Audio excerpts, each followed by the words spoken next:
नमस्कार जय हिंद साथियों, कैसे आप सभी। मैं राहुल अग्रवाल आपका स्वागत करता हूं आपका अपने इस ऑनलाइन प्लेटफॉर्म पर। दोस्तों, आज की क्लास आप सबके लिए यहाँ पर बहुत ज़्यादा खास होने वाली है। जी हाँ दोस्तों, क्योंकि आज की इस क्लास के अंदर हम बात करने वाले हैं आरसीईटी के वो महत्वपूर्ण प्रश्न जो आपसे आरसीईटी के इस बार के एग्जाम के अंदर पूछा जा सकता है। तो बिना किसी तरह के वीडियो को स्टार्ट करते हैं। इस वीडियो को स्टार्ट करने से पहले मैं आपको बता दूं, आज की क्लास आप सबके लिए यहाँ पर ये इस बात के लिए भी खास होने वाली है, क्योंकि आज की इस क्लास से आप ये मान के चलना कि आपके यहाँ पर 1 से 2 क्वेश्चन आज के इस वीडियो के अंदर से मिलने वाले हैं। तो दोस्तों, आप जो इस वीडियो को शुरू से एंड तक जरूर देखना है। दोस्तों, इस वीडियो को देखने के बाद में यानी कि लास्ट में जब मैं आपको सारे क्वेश्चन बता दूं, उसके बाद में आप कमेंट बॉक्स में हमें ये बात जरूर बताना कि आपके कितने क्वेश्चन सही हुए, ताकि हमें भी पता चले कि आपके कितने क्वेश्चन सही हो रहे हैं, कितने गलत हो रहे हैं, कितना आपको यहाँ पर और पढ़ाने की और तैयारी करवाने की हमें जरूरत है। सारी चीज़ें हमें पता चलेंगी इससे। तो दोस्तों, आप जो इस वीडियो को शुरू से अंत तक जरूर देखें।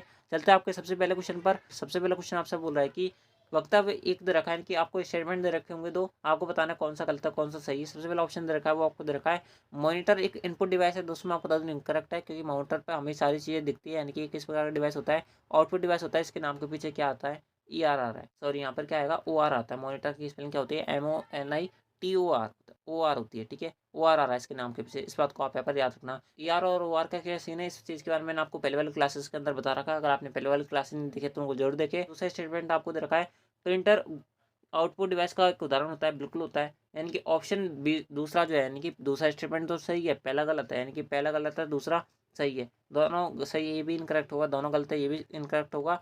पहला सही है, दूसरा गलत है, ये भी इनकरेक्ट है। यानी कि ऑप्शन जो डी होगा ना, वक्तव्य एक गलत है और वक्तव्य दो सही है, ये हमारा इस क्वेश्चन का करेक्ट आंसर होगा। इस बात को आप यहाँ पर याद रखिए। ठीक है, इस बात को आप यहाँ पर याद रखिए। ठीक है, चलते हैं आपका अगले क्वेश्चन पर। अगला क्वेश्चन आपसे पर क्या बोल रहा है, अगला क्वेश्चन आपसे पर बोल रहा है कि निम्नलिखित में से कौन सी वीडियो साझाकरण और वीडियो खोज वेबसाइट है, वो आपसे पूछा रहा है। यानी कि किसके अंदर आप जो है वीडियो को ढूंढ सकते हो और वीडियो को आप जो है यहाँ पर देख सकते हो, वो आपसे पूछा रहा है। बात कर लेते हैं ऑप्शन की। आपको मिल रहा है गूगल, उसके अंदर रखा आपको बिंग, उसके अंदर रखा आपको यूट्यूब, उसके अंदर रखा आपको लिंक्डइन। मैं आपको बता दूँ यूट्यूब जो होगा वो करेक्ट आंसर होगा। सारा बेसिक सा क्वेश्चन है, इसके अंदर कुछ ही नहीं है।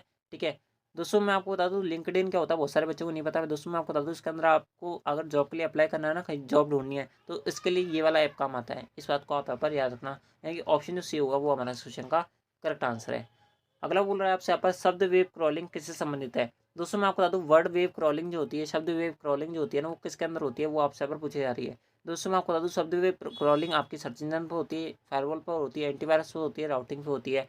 दोस्तों, ऑप्शन जो ए होगा करेक्ट आंसर होगा। गूगल के अंदर तो आप सारी चीज़ें स्क्रॉल करते हो, वेबसाइट स्क्रॉल करते हो, सारी चीज़ें सर्च करते हो नहीं करते हो, बिल्कुल करते हो। यानी कि ऑप्शन जो ए है वो हमारा इस क्वेश्चन का करेक्ट आंसर है। ठीक है, चलते हैं आपका अगले क्वेश्चन पर। अगला क्वेश्चन आपसे बोल रहा है कि निम्नलिखित में से कौन सा ऑपरेटिंग सिस्टम के मुख्य कार्य, यानी कि ऑपरेटिंग सिस्टम मुख्य रूप से क्या काम करता है। सबसे पहला ऑप्शन दे रखा है वो आपको दे रखा है संसाधन प्रबंधन, बिल्कुल करता है। अनुप्रयोग ये भी करता है। उपयोगकर्ता के बीच इंटरफेस और कार्यक्रम निष्पादन, ये भी करेक्ट आंसर है। यानी कि ये काम भी करता है। यानी कि ऑप्शन ए तो ठीक है। उसके अंदर रखा आपका पर अच्छा, इनकरेक्ट होगा। रैम रोम और पेरोम, ये तो खुद एक स्टोरेज डिवाइस होती है, ये काम ऑपरेटिंग सिस्टम नहीं करता। मेन फ्रेम, मिनी कंप्यूटर और सुपर कंप्यूटर, कंप्यूटर प्रकार होते हैं, ये भी आंसर नहीं होगा।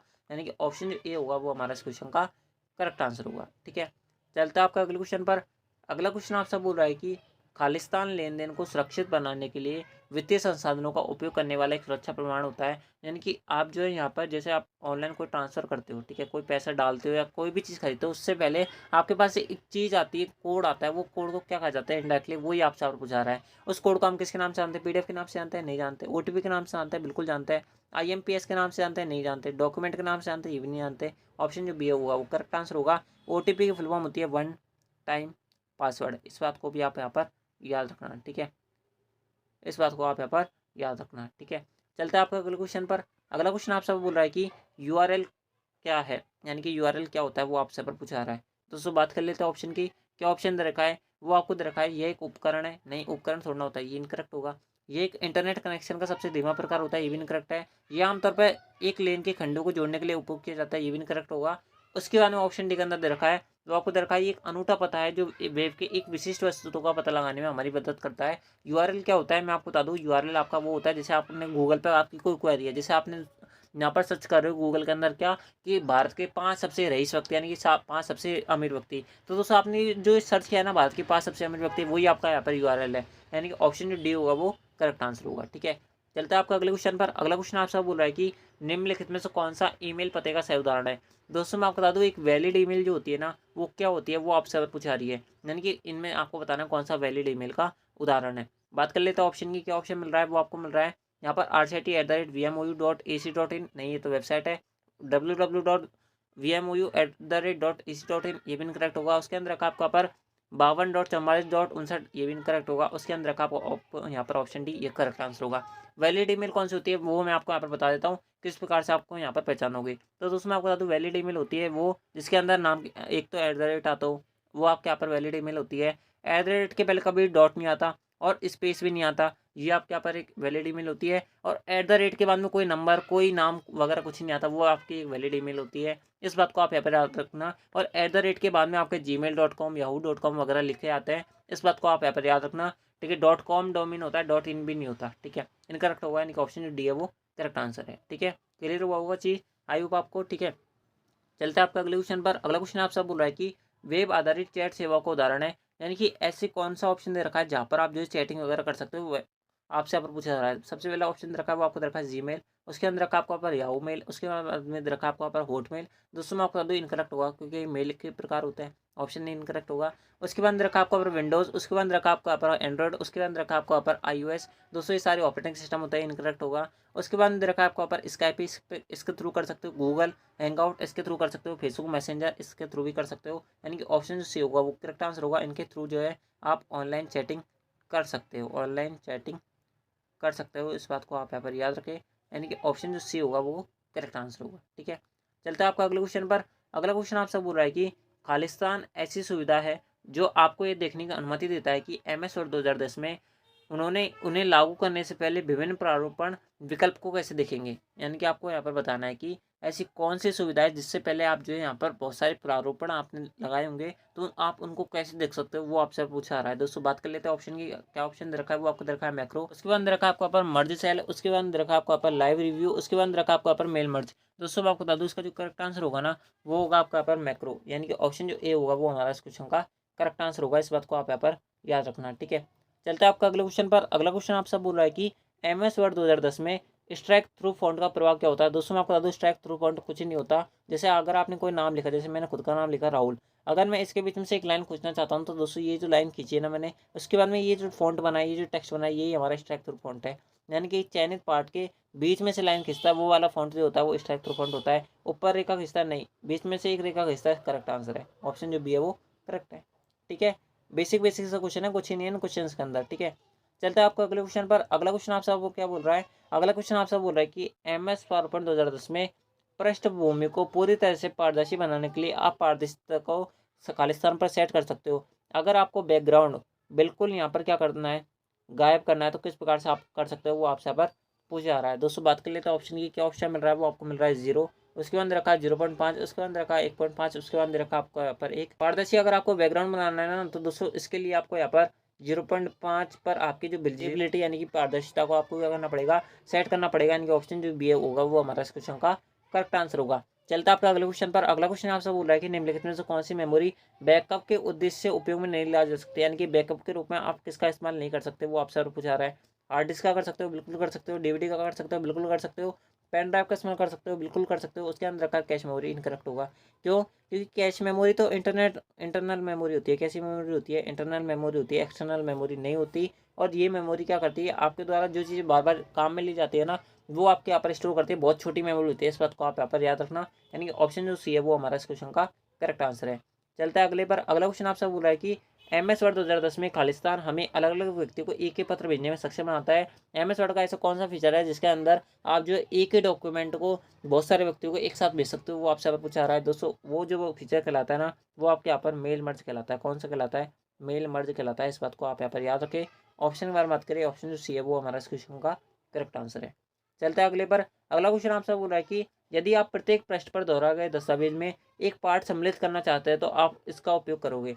एक पार्ट आपको क्या करना है, यहाँ पर सम्मिलित करना है, किसका इस्तेमाल करोगे। अगर आपको सभी पेजों पे दोहराना है ना तो दोस्तों आपको इसके लिए हेडर एंड फुटर का इस्तेमाल करना पड़ेगा, यानी कि ऑप्शन जो ए होगा वो करेक्ट आंसर होगा। चार्ट का तो आप इस्तेमाल करोगे नहीं, एनिमेशन टैब आपको MS पावरपॉइंट के अंदर देखने को मिलेगी तो ये इनकरेक्ट होगा। उसके अंदर का आपका पाइवोट टेबल ये आपके यहाँ पर एक्सेल के अंदर देखने को मिलेगी तो ये आंसर होगा नहीं, यानी कि ऑप्शन जो ए था वो करेक्ट आंसर था।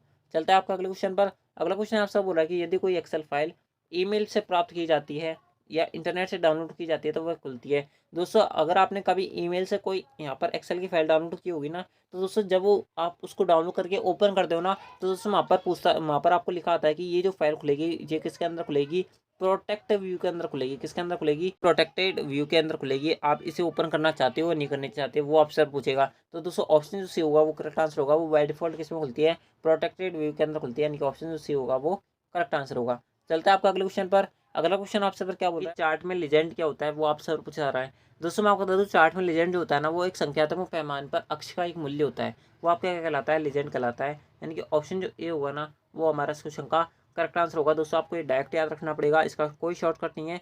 आपको जस्ट रट जाना है और वहाँ पर आंसर टिक करके आना है और आपके नंबर आ जाएंगे। आपको बस नंबर से मतलब होना चाहिए। अगर आप ऐसे चाहते हो कि आपको यहाँ पर पूरा पढ़ाया जाए कि कंप्यूटर क्या होता है क्या नहीं होता, तो दोस्तों आपको थोड़ी बहुत बेसिक नॉलेज होनी चाहिए कंप्यूटर की, तभी आप इसको पढ़ पाओगे, नहीं तो आपको थोड़ी सी दिक्कत आने वाली है इसके अंदर। ठीक है, चलते हैं आपका अगले क्वेश्चन पर। अगला क्वेश्चन आपसे पर क्या बोल रहा है, अगला क्वेश्चन आपसे बोल रहा है कि एम एस एक्सेस 2010 में उपयोगकर्ता खालिस्तान प्रकार के फील्ड में डेटा दर्ज या बदल नहीं सकता। दोस्तों आपको बताना है कि एम एस एक्सेस में ऐसा कौन सा आपका यहाँ पर प्रकार है जिसके अंदर अगर डाटा यहाँ पर उपयोगकर्ता द्वारा यूजर द्वारा डाल दिया जाता है तो वह उसे चेंज नहीं कर सकता, वो आपसे पर पूछा रहा है। बात कर लेते हैं ऑप्शन की, क्या ऑप्शन मिल रहा है, वो आपको मिल रहा है नंबर इनकरेक्ट होगा, चार्ट इनकरेक्ट होगा, ऑटो नंबर जो होगा वो करेक्ट आंसर होगा। ऑप्शन जो सी है वो हमारा इस क्वेश्चन का करेक्ट आंसर है। चलता है अगले पर। अगला क्वेश्चन आपसे बोल रहा है कि निम्नलिखित में से कौन सा एक क्लाउड आधारित फाइल साझाकरण प्रणाली का उदाहरण होता है। क्लाउड स्टोरेज जो प्लेटफॉर्म होता है वो मैंने आपको बहुत बार बता रखा है, वन ड्राइव होता है, माइक्रोसॉफ्ट वन ड्राइव होता है, इसके अलावा गूगल ड्राइव होता है, इसके अलावा आपके यहाँ पर कौन सा होता है, इसके अलावा राज क्लाउड होता है। इस बात को आप यहाँ पर याद रखें, राज ई वॉलेट होता है। ये सारे क्या होता है, ये आपके यहाँ पर क्लाउड आधारित सर्विसेज होती है। ड्रॉप बॉक्स होता है, इस बात को आप यहाँ पर याद रखें। यानी कि ऑप्शन जो ए होगा वो हमारा क्वेश्चन का करेक्ट आंसर होगा। ठीक है, चलते हैं आपका अगले क्वेश्चन पर। अगला क्वेश्चन आपसे क्या बोल रहा है, अगला क्वेश्चन आपसे बोल रहा है कि ईमेल अकाउंट को जोड़ने या कॉन्फ़िगर करने के लिए किसका इस्तेमाल किया जाता है। दोस्तों मैं आपको बता दूं, अगर आपको यहाँ पर ईमेल अकाउंट जोड़ना है तो दोस्तों मैंने 1000 बार बताया आपको, यहाँ पर ईमेल अकाउंट से संबंधित कौन सा यहाँ पर सॉफ्टवेयर काम करता है, आउटलुक काम करता है। ऑप्शन जो डी होगा वो करेक्ट आंसर होगा। चलता है अगली बार। अगला बोल रहा है आपसे यहाँ पर एम एस पावर 2010 में मोशन पाथ क्या काम आता है। मोशन पाथ कुछ नहीं होता, मोशन पाथ एक इफेक्ट होता है। क्या होता है, इफेक्ट होता है। क्या होता है, इफेक्ट होता है। तो दोस्तों एक इफेक्ट की तरह काम करता है। यहाँ पर सबसे पहले ऑप्शन के बारे में बात करें तो दोस्तों आपको ऑप्शन दे रखा है, वो आपको दे रखा है ये एक प्रकार का एनिमेशन एंट्रेस इफेक्ट होता है। यानी कि एनिमेशन जो आता है ना, उसका एंट्रेस इफेक्ट जो शो करता है वो मोशन पाथ कहलाता है। ऑप्शन जो ए होगा वही करेक्ट आंसर होगा। ईमेल भेजने का काम नहीं आता, ईमेल प्राप्त करने की काम नहीं आता, स्लाइड में चित्र जोड़ने की एक क्या नहीं होती, विधि नहीं होती। ऑप्शन जो ए होगा वो करेक्ट आंसर होगा। चलते हैं आपका अगले क्वेश्चन पर। अगला क्वेश्चन आपसे बोल रहा है कि चुने गए आइटम को रिसाइकल बिन में डाले बिना डिलीट करने की शॉर्टकट कुंजी क्या होती है। यानी कि परमानेंट डिलीट की शॉर्टकट की कुंजी क्या होती है, वो आपसे पूछा रही है। दोस्तों मैं आपको बता दूं, परमानेंट डिलीट की जो शॉर्टकट की कुंजी होती है वो होती है आपके यहाँ पर शिफ्ट प्लस डिलीट। इस बात को आप यहाँ पर याद रखना। यानी कि ऑप्शन की बार बात करें तो दूसरा ऑप्शन डी होगा वो करेक्ट आंसर होगा। अगर इसके आगे एंटर भी लगा होता ना तो भी हमारे इस क्वेश्चन का करेक्ट आंसर होता। इस बात को आप यहाँ पर याद रखना। ठीक है, चलते हैं आपका अगले क्वेश्चन पर। अगला क्वेश्चन आपसे क्या बोल रहा है, अगला क्वेश्चन आपसे बोल रहा है कि कंट्रोल पैनल में ईज ऑफ एक्सेस सेंटर का उपयोग क्या है। ईज ऑफ एक्सेस सेंटर का क्या इस्तेमाल है वो आपसे पूछा रहा है। यहाँ पर बात कर लेते हैं ऑप्शन की, क्या ऑप्शन दे रखा है, वो आपको दे रखा है ये एक उपयोगकर्ता को टास्क बार और स्टार्ट मेन्यू के व्यवहार और दिखावट में बदलाव की अनुमति देता है। उसके बाद रखा आपको यह मुख्य रूप से अलग तरीके के उपयोगकर्ता या हार्डवेयर समस्या के उद्देश्य को विभिन्न सेटिंग शामिल होती है इसके अंदर। उसके अंदर रखा आपको पर यह उपयोगकर्ता को स्क्रीन सेवर की बदलने या अक्षम करने की अनुमति देता है, यानी कि ऑन ऑफ करने की यहाँ पर सुविधा देता है। उसके अंदर रखा आपका पर यह उपयोगकर्ता को डिवाइस प्रिंटर या साउंड सेटिंग को प्रबंधित करने की अनुमति देता है। तो दोस्तों मैं आपको बता दूँ, इसका जो करेक्ट आंसर होगा ना वो होगा आपका यहाँ पर ऑप्शन डी। यह एक सेटिंग को, यानी कि जो आपका यहाँ पर आउटपुट या इनपुट डिवाइस होता है ना, उनको यहाँ पर मैनेज करने का यहाँ पर क्या होता है, फीचर देता है। इस बात को आप यहाँ पर याद रखना, यानी कि ऑप्शन जो डी होगा वो करेक्ट आंसर होगा। चलते हैं अगले पर। अगला बोल रहा है आपसे एम एस एक्सेल 2010 में कौन सा चार्ट रेखा के माध्यम से डेटा पॉइंट से जुड़ा होता है, जिससे ये देखना आसान हो जाता है कि समय के साथ मान बढ़ रहे हैं घट रहे हैं। इनके आपको बताने कि ऐसा कौन सा चार्ट है जिसके अंदर हम आसानी से देख सकते हैं कि हमारा मान घट रहा है या बढ़ रहा है। तो इस प्रकार का कौन सा चार्ट होता है वो आपसे और पूछा जाता है। दोस्तों मैं आपको बता दूं, इस प्रकार का जो चार्ट होता है ना वो आपके यहाँ पर स्टॉक चार्ट कहलाता है। क्या कहलाता है, स्टॉक चार्ट कहलाता है। यानी कि ऑप्शन जो ए होगा ना वो करेक्ट आंसर होगा।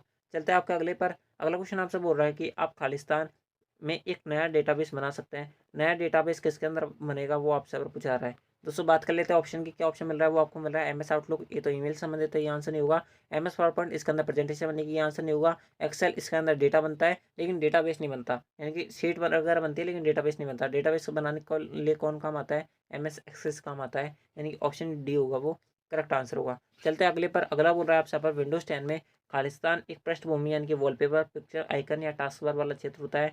दोस्तों मैं आपको बता दूं, एक पिक्चर टास्क बार वाला जो क्षेत्र होता है ना, वो आपका कौन सा कहलाता है, वो आपके यहाँ पर सिस्टम ट्रे कहलाता है। यानी कि ऑप्शन जो बी होगा ना, वो करेक्ट आंसर होगा। इस बात को आप यहाँ पर याद रखना। चलते हैं आपका अगले क्वेश्चन पर। अगला क्वेश्चन आपसे बोल रहा है कि एमएस एक्सेस स्वचालित रूप से प्रत्येक नई तालिका के लिए पहला फील्ड बनाता है जिसे आईडी कहा जाता है। तो आईडी का उपयोग क्या होता है? ठीक है, प्रत्येक फील्ड के लिए एक आईडी बनती है, उस आईडी का क्या काम होता है वो आपसे पूछा रहा है। ठीक है, यहाँ पर सबसे पहला ऑप्शन मिल रहा है, वो आपको यहाँ पर मिल रहा है रिकॉर्ड को विशेष रूप से पहचानने के लिए। बिल्कुल, ऑप्शन जो ए है वो करेक्ट आंसर है। आपके स्कूल के अंदर, आपकी कॉलेज के अंदर आईडी कार्ड बनते हैं, क्यों बनता है? ताकि आपकी विशिष्ट पहचान हो उस कॉलेज के अंदर। बिल्कुल बनता है, इसलिए तो बनाया जाता है, नहीं तो और कोई उद्देश्य तो नहीं होता है। बिल्कुल नहीं होता कि कोई दूसरे कॉलेज का स्टूडेंट आकर हमारे इस स्कूल में क्या नहीं कर ले, यहाँ पर घुस ना जाए ज़बरदस्ती। इसलिए तो बनाया जाता है, इसलिए तो बनाया जाता है। ठीक है, यानी कि ताकि आपकी एक अलग विशिष्ट पहचान यहाँ पर हो सके। चलते हैं आपका अगले क्वेश्चन पर। अगला क्वेश्चन आपसे बोल रहा है कि खालिस्तान कोई नेटवर्क या इंटरनेट के माध्यम से आपके कंप्यूटर तक पहुंच प्राप्त करने के लिए दुर्भावनापूर्ण सॉफ्टवेयर को रोकने में मदद करता है। यानी कि दुर्भावनापूर्ण जो यहाँ पर सॉफ्टवेयर को रोकने में काम करता है, वो कौन काम करता है? वो आपके यहाँ पर फायरवॉल काम करता है। क्या काम करता है? फायरवॉल काम करता है। एक रियल टाइम एंटीवायरस होता है जो कि आपको यहाँ पर किसके अंदर देखने को मिलता है? विंडोज़ 10 के अंदर बाय डिफ़ॉल्ट देखने को मिलता है। इस बात को आप यहाँ पर याद रखना। यानी कि ऑप्शन जो ए होगा वो करेक्ट आंसर होगा। ठीक है, चलता है आपका अगले क्वेश्चन पर। अगला क्वेश्चन आपसे बोल रहा है कि कीबोर्ड में फंक्शन कुंजी की टोटल संख्या कितनी है? दोस्तों मैं आपको बता दूं, टोटल संख्या जो कीबोर्ड में फंक्शन कुंजी होती है वो आपके यहाँ पर F1 से F12 तक होती है। टोटल कितनी की कुंजी आ गई? 12 कुंजी आ गई। 12 करेक्ट आंसर होगा। ऑप्शन जो बी है वो करेक्ट है। ठीक है, चलते हैं आपका अगले क्वेश्चन पर। अगला क्वेश्चन आपसे बोल रहा है कि निम्न यूआरएल, ये आपका यहाँ पर यूआरएल दे रखा है, में कौन सा प्रोटोकॉल का प्रतिनिधित्व करता है? वो आपसे यहाँ पर पूछा रहा है। दोस्तों आपको बताना है कि ये वेबसाइट जो है कौन सी वेबसाइट से संबंधित हो सकती है, आपको यहाँ पर बताना है। दोस्तों आपको साफ पता नहीं चल रहा कि ये वेबसाइट www तो सब में कॉमन होता है, ये आंसर नहीं होगा। ac.in ये आपके यहाँ पर क्या होगा? डोमेन नेम होगा, तो ये भी आंसर नहीं हो सकता। यानी कि VMOU के बारे में ये वेबसाइट खोजी जा रही होगी, यानी कि VMOU करेक्ट आंसर होगा। ऑप्शन जो ए है वो करेक्ट है। ठीक है, बिल्कुल बेसिक सा क्वेश्चन है, हलवा क्वेश्चन है, कुछ नहीं है उस क्वेश्चन के अंदर। चलता है आपका अगले क्वेश्चन पर। अगला क्वेश्चन आपसे बोल रहा है कि खालिस्तान हार्डवेयर डिवाइस का नहीं है। आपको बताना है कौन सा हार्डवेयर डिवाइस नहीं होता। यहाँ पर सबसे पहला ऑप्शन मिल रहा है हार्ड डिस्क होती है, बारकोड रीडर होता है, माउस होता है, ब्राउजर नहीं होता, ब्राउजर सॉफ्टवेयर होता है। ठीक है, अपनी हार्ड ड्राइव की सुरक्षा के लिए सबसे अच्छा तरीका कौन सा है? हार्ड ड्राइव के अंदर क्या होता है? डाटा। अगर डाटा सुरक्षित है तो हार्ड ड्राइव सुरक्षित है कि नहीं है? बिल्कुल है। डाटा सुरक्षित कैसे रखोगे? उसका बैकअप रख के। ठीक है, बिल्कुल बेसिक बेसिक सी बात है, इसके अंदर ज़्यादा टाइम लगना ही नहीं चाहिए। कहने को तो वहाँ पर 1 घंटा मिलता है, लेकिन दोस्तों आपका जो पेपर है वो 10 मिनट में हो जाना चाहिए। ठीक है, यानी कि ऑप्शन जो बी है वो करेक्ट आंसर है। चलता है आपका अगले क्वेश्चन पर। अगला क्वेश्चन आपसे बोल रहा है कि निम्नलिखित में से कौन सा नेटवर्क टोपोलॉजी का प्रकार नहीं है? दोस्तों मैं आपको बता दूँ, ये आपको यहाँ पर रटना पड़ेगा। टोपोलॉजी जो होती है वो स्टार होती है, रिंग होती है, हेक्सागन होती है, लेकिन दोस्तों मैश नहीं होती। इस बात को आप यहाँ पर याद रखना। यानी कि ऑप्शन सी होगा वो करेक्ट आंसर होगा। ठीक है दोस्तों, ये वीडियो बहुत ज़्यादा लंबा हो गया, इस कारण से मैं जल्दी जल्दी आपके क्वेश्चन बता रहा हूँ। वैसे सारे इजी क्वेश्चन है, आई होप आपको इसके अंदर कोई दिक्कत नहीं आ रही होगी। चलते हैं आपका अगले क्वेश्चन पर। अगला क्वेश्चन आपसे बोल रहा है कि MS एक्सेल 2010 में डिफ़ॉल्ट फाइल एक्सटेंशन क्या होता है? सबसे पहले बात करते हैं एक्सेल का एक्सटेंशन क्या होता है। वो होता है .xls। ये आपको पता होना चाहिए, सॉरी यहाँ पर गलती लिखी है, XLS ये आएगा। ठीक है, उसके बाद में अगर आपसे 2010 के बारे में पूछ लिया जाए ना, तो इसके नाम के पीछे हमेशा एक्स लगता है, लिखता है। ये बात मैं आपको 1000 बार बता चुका हूँ। तो ये आपके यहाँ पर क्या होगा? इसका एक्सटेंशन होगा। ये एक्सटेंशन किसके अंदर मिल रहा है? ऑप्शन डी के अंदर मिल रहा है, ये करेक्ट आंसर है। ठीक है, चलता है आपका अगले क्वेश्चन पर। अगला क्वेश्चन आपसे बोल रहा है कि खालिस्तान बार पार्ट पर प्रदर्शित करने के लिए एक दस्तावेज को ऊपरी और निचली भाग में ले जाने में सक्षम है जो दिखाई नहीं देता। ठीक है, यानी कि आपके पास जैसे मान लो कि एक्सेल के अंदर एक शीट बनी हुई है। ठीक है, तो आप जो इसके अंदर शीट के अंदर ऊपर नीचे होंगे, तो दोस्तों वो आपको ऊपर नीचे ले तो जाता है, लेकिन उसका साइन वगैरह आपको देखने को नहीं मिलता। वो कौन सी चीज़ कहलाती है? वो आपके पास स्क्रॉल कहलाती है। माउस के अंदर एक छोटा सा यहाँ पर घूमने वाला एक बटन सा होता है ना, जिसको आप घुमा के स्क्रॉल करते हो, वो बटन का साइन वहाँ पर दिखता थोड़ा ना, लेकिन स्क्रॉल होता है कि नहीं होता? होता है। यानी कि ऑप्शन जो ए होगा वो करेक्ट आंसर होगा। ठीक है, करेक्ट आंसर होगा। ठीक है, चलते हैं आपके आज के इस क्लास के, आज के इस वीडियो के सबसे लास्ट एंड फाइनल क्वेश्चन तरफ। क्या क्वेश्चन आपसे बोला जा रहा है? अगला क्वेश्चन आपसे बोला जा रहा है कि खालिस्तान वेब पृष्ठों का एक संग्रह होता है। यानी कि आपको बताना है कि वेब पृष्ठों का संग्रह जो होता है ना, उसे हम किस नाम से आता है, वो आपसे पूछा रहा है। दोस्तों बात कर लेते हैं ऑप्शन की। क्या ऑप्शन मिल रहा है? वो आपको मिल रहा है राउटर, ये इनकरेक्ट होगा। ब्रिज इनकरेक्ट होगा। वेबसाइट करेक्ट आंसर होगा। वेबसाइट में तो वेब पेज होता है, बिल्कुल होता है। वेबसाइट किससे बनती है? HTML पेजों से। ठीक है, HTML की फ्लो होती है हाइपर टेक्स्ट मार्कअप लैंग्वेज। इस बात को आप यहाँ पर याद रखना। यानी कि ऑप्शन जो सी है वो हमारा इस क्वेश्चन का करेक्ट आंसर है। ठीक है, तो दोस्तों इस प्रकार से ये थे आपके यहाँ पर RCET के अति महत्वपूर्ण प्रश्न जो आपसे RCET के इस बार के एग्जाम के अंदर पूछा जा सकता है। आई होप आपको सारे क्वेश्चन समझ बैठे होंगे। अगर आपको ये वीडियो पसंद आई तो वीडियो को लाइक कर देना। चैनल को सब्सक्राइब कर लेना है। दोस्तों आपको ये वीडियो कैसी लगी वो आप हमें कमेंट बॉक्स में जरूर बताना। साथ में आपके कितने क्वेश्चन से हुए उसको आप हमें कमेंट बॉक्स में जरूर बताना, ताकि हमें पता चले कि आपकी कितनी तैयारी मजबूत है, कितनी तैयारी हमें और करवाना के लिए बाकी है। बात करें पीडीएफ की, पीडीएफ आपको टेलीग्राम चैनल से मिल जाएगी, आपको इसके अंदर कोई दिक्कत नहीं आने वाली है। अगर आपने पहले वाली क्लासेस नहीं देखी तो आपको उनको जरूर देखना चाहिए। आपको प्लेलिस्ट इसी चैनल पर मिल जाएगी, सारी क्लासेस अप टू डेट है, यानी कि सारी अपडेटेड क्लासेज है। एंड दोस्तों आपको हमारी क्लासेस से एक क्वेश्चन बाहर देखने को नहीं मिलेगा अपने पेपर के अंदर, इस बात की मैं गारंटी है। 35 में से आप ये मान लो कि 33 प्लस क्वेश्चन आपके आराम से हो जाएंगे, इस बात की मैं गारंटी है। अगर आप रेगुलर और पूरी वॉच करोगे सारी वीडियोस को, इस बात की मैं गारंटी लेता हूँ। ठीक है, तो दोस्तों आज की इस क्लास के अंदर बस इतना ही। आपको क्लास कैसी लगी वो आप कमेंट में जरूर बताना। तो दोस्तों आज की इस क्लास के अंदर बस इतना ही, मिलता है आपकी नेक्स्ट आर वाली वीडियो के अंदर। जब तक के लिए जय हिंद, जय भारत, जय Hindustan. Thanks for watching, thank you.